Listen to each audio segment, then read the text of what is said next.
అందరికీ నమస్తే. నేను మీ రచన. ఆవిర్భవ దృశ్య కథా వేదికకు వీక్షకులందరికీ స్వాగతం. ఈ కార్యక్రమంలో భాగంగా ఈరోజు నేను మీకోసం చదవబోతున్న కథ బి రామలింగేశ్వరరావు గారి మార్పు మాట మనసును తాకితే. ఇక ఆలస్యం చేయకుండా కథలోకి వెళ్ళిపోదాం.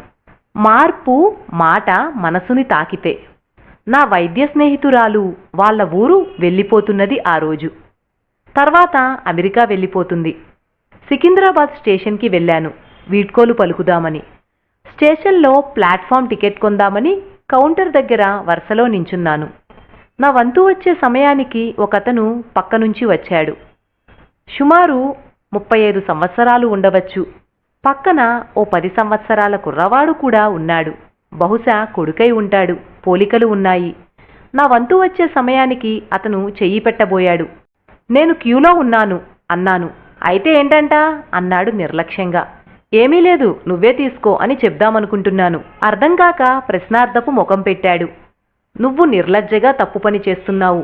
దాని గురించి నేను ఏమీ అనుకోవటం లేదు.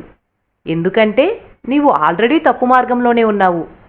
దానికి నేను జాలిపడుతున్నాను.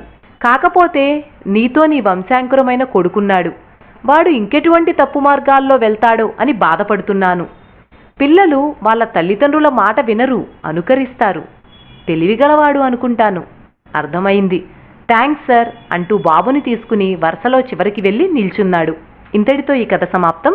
మరలా వచ్చే కార్యక్రమంలో మరో మంచి కథతో మీ ముందుకొస్తాను. అప్పటి వరకు సైనింగ్ ఆఫ్, మీ రచన.